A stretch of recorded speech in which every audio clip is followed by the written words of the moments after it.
well before we even knew what DNA was, much less how it was structured or was replicated, or even before we could look in and see meiosis happening in cells, we had the general sense that offspring were the products of some traits that their parents had. That, if I had a guy with blue eyes, let me say this is the blue-eyed guy right here, and that if he were to marry a brown-eyed girl, let's say this is the brown-eyed girl, maybe make it a little bit more like a girl.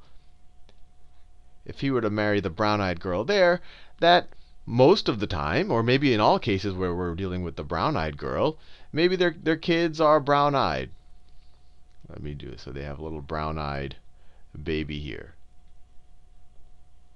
All right? And this is just something, there's obviously thousands of generations of human beings, and we've observed this. We've observed that kids look like their parents, that they inherit some traits, and that some traits seem to dominate other traits. And one example of that tends to be a darker pigmentation in maybe the hair or the eyes. Even if the other parent has light pigmentation, the darker one seems to dominate, or sometimes it actually ends up being a mix, and we've seen that all around us.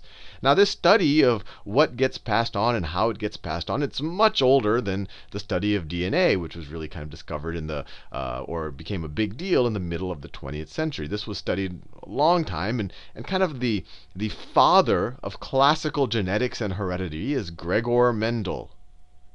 Gregor Mendel, who was actually a monk, and he would mess around with plants and cross them and see which traits got passed and which traits didn't get passed, and try to get an understanding of how traits are passed from one generation to another. So when we do this, when we study this, I'll call it classical genetics, I'm going to make a bunch of simplifying assumptions, and because we know that most of these don't hold for most of our genes. But it'll give us a little bit of sense of how to predict what might happen in future generations. So the first simplifying assumption I'll make is that some traits have kind of this all or nothing property. And we know that a lot of traits don't. That let's say that they're in the world, and this is a gross oversimplification. Let's say for eye color.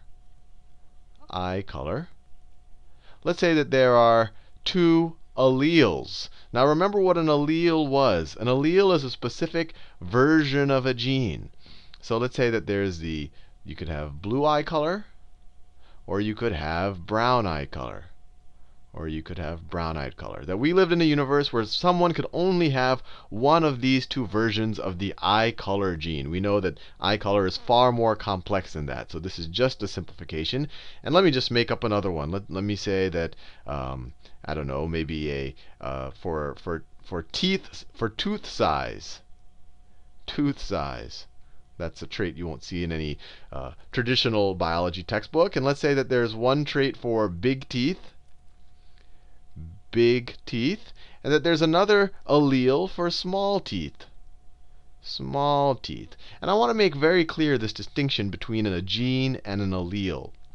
An allele, so let's I talked about Gregor Mendel, and he was doing this in the 1850s, well before we knew what DNA was, or how or what even chromosomes were, and how DNA was passed on, and etc.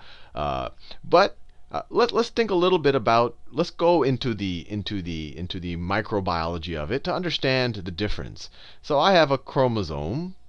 Let's say on some chromosome, let me pick some chromosome here. This is some chromosome. Let's say I got that from my dad. And on this chromosome, there's some location here. We could call that the locus on this chromosome, that where the eye color gene is. That's the location of the eye color gene. Now I have two chromosomes, one from my father and one from my mother. So let's say that this is the chromosome from my mother. And we know that when they're normally in the cell, they aren't nice and neatly organized like this in a chromosome, but this is just to kind of show you the idea. And let's say these are homologous chromosomes, so they code for the same genes. So on this gene from my mother, on that same location or locus, there is also the eye color gene. Now, I might have the same version of the gene, and I'm saying that there's only two versions of this gene in the world. Now, if I have the same version of the gene, I'm going to make a little shorthand notation. I'm going to write big B Actually, let me do it the other way. I'm going to write little b for blue, and I'm going to write big B for brown. This, if there's a situation where this could be a little b, and this could be a big B. And then I could write that my genotype, I have the allele, I have one big B from my mom, and I have one small b from my dad. Each of these instances or ways that this gene is expressed is an allele. So these are two different alleles. Let me write that. Two different alleles or versions of the same gene. And when I have two different versions like this, one version from my mom, one version from my dad, I'm called a heterozygote, or sometimes it's called a heterozygous genotype. Heterozygous genotype. And the genotype is the exact versions of the alleles I have. If I had, let's say, I had the lowercase b, I had the blue-eyed gene from both parents. So let's say that I was lowercase b. Then I would have two identical alleles. Both of my parents gave me the same version of the gene. And in this case, I'm called, this genotype is homozygous. Or this is a homozygous genotype. Or I'm a homozygote for this trait. Homozygous. Now you might say, Sal, this is fine. These are the traits that you have. This case, I have a brown from maybe my mom, and a blue from my dad. In this case, I have a blue from both my mom and the dad. How do we know whether my eyes are going to be brown or blue? And the reality is it's very complex. It's a whole mixture of things. But Mendel, he studied things that showed what we'll call dominance. Dominance. And this is the idea that one of these traits dominates the other. So a lot of people originally thought that eye color, especially blue eyes, was always dominated by the other trait. So we'll assume that here, but that's a gross oversimplification. So let's say that brown eyes are dominant. Brown are dominant. And blue are recessive. Blue, I wanted to do that in blue. And blue eyes are recessive. If this is the case, and this is as I've said repeatedly, this is a gross oversimplification, but if that is the case, then if I were to inherit this genotype, because brown eyes are dominant, remember I said the big B here represents brown eyes. You won't, and the lowercase b is recessive. All you're going to see for the person with this genotype is brown eyes. So let me do this here. Let me write this here. So genotype, and then I'll write phenotype. And genotype is the actual versions of the genes you have, and then the phenotypes are what's expressed, or what do you see. So phenotype. So if I get a brown-eyed gene from my dad, and I'll do it. It's a big. I want to do it in brown. Let me do it in brown so you don't get confused. So if I have a brown-eyed gene from my dad and a blue-eyed gene from my mom, my color transitions aren't there. A blue-eyed gene from my mom, because the brown eye is recessive, the brown-eyed allele is recessive. And I just said a brown-eyed gene, but what I should say is the brown-eyed version of the gene, which is the brown allele, or the blue-eyed version of the gene from my mom, which is the blue allele. Since the brown allele is dominant, I wrote that up here, what's going to be expressed are brown eyes. Brown eyes.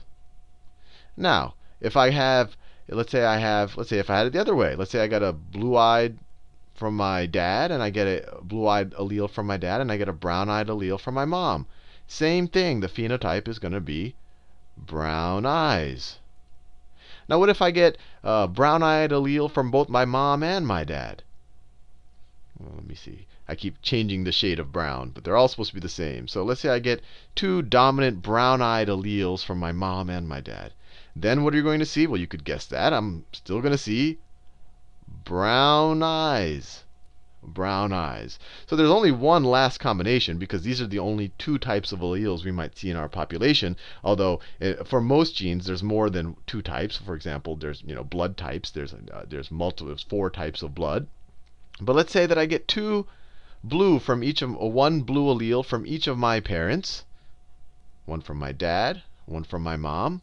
Then all of a sudden, this is a recessive trait, but there's nothing to dominate it. So all of a sudden, the phenotype will be blue eyes. And I want to repeat again, this isn't necessarily how the alleles for eye color work, but it's a nice simplification to maybe understand how heredity works. And there are some traits that can be studied in this simple way.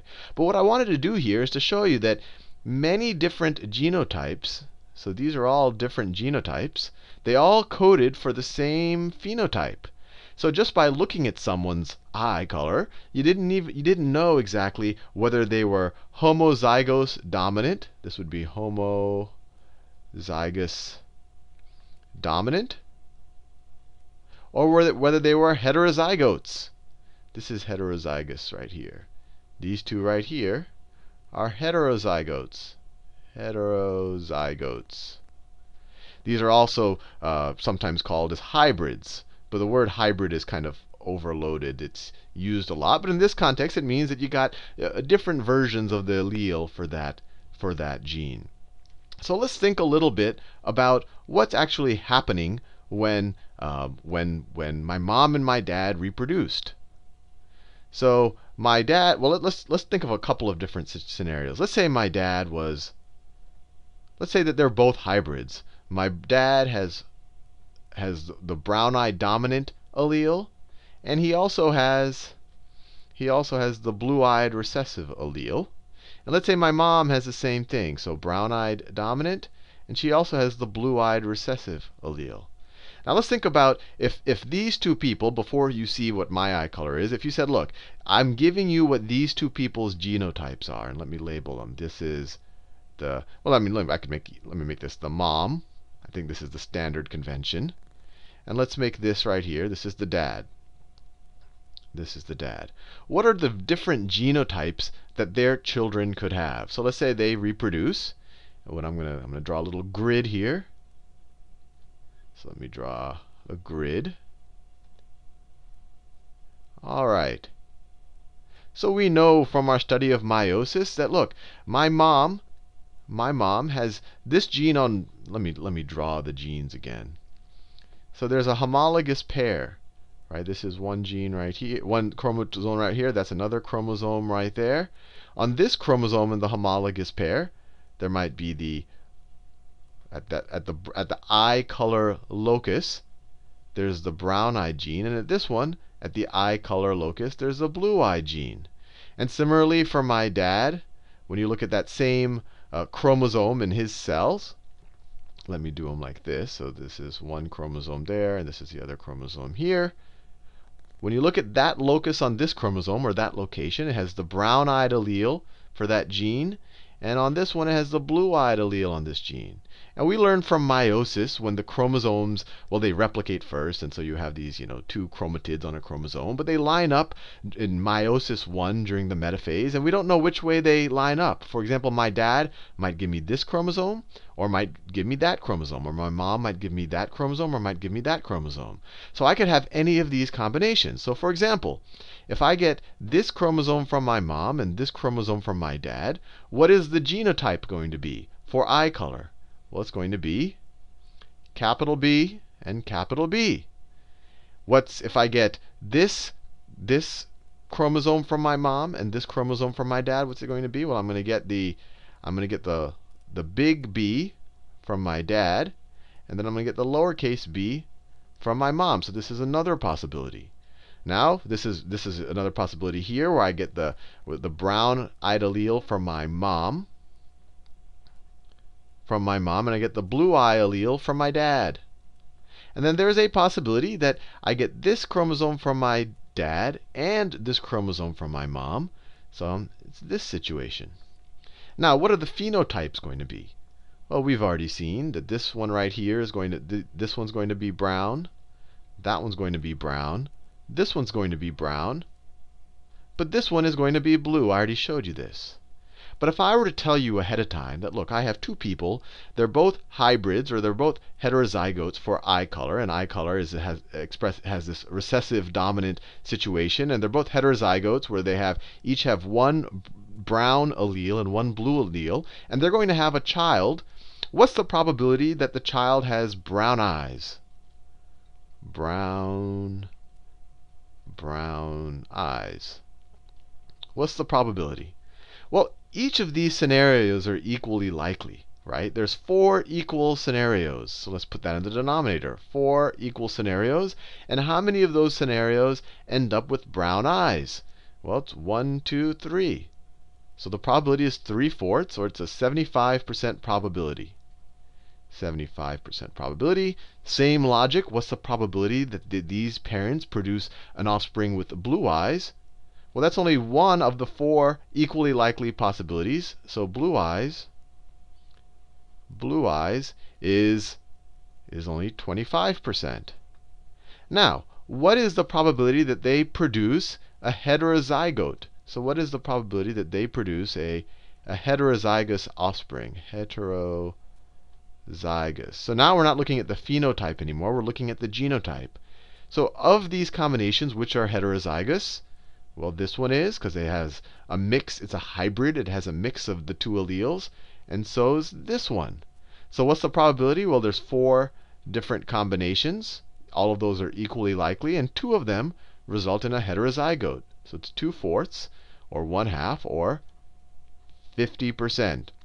So using this Punnett square, and of course we had to make a lot of assumptions about the genes and whether one's dominant or one's recessive, we can start to make predictions about the probabilities of different outcomes. And as we'll see in future videos, you can actually even go backwards. You can say, hey, given that this couple had 5 kids with brown eyes, what's the probability that they're both heterozygotes or something like that? So it's a really interesting area, even though it is a bit of oversimplification. But many traits, especially some of the things that Gregor Mendel studied, can be studied in this way.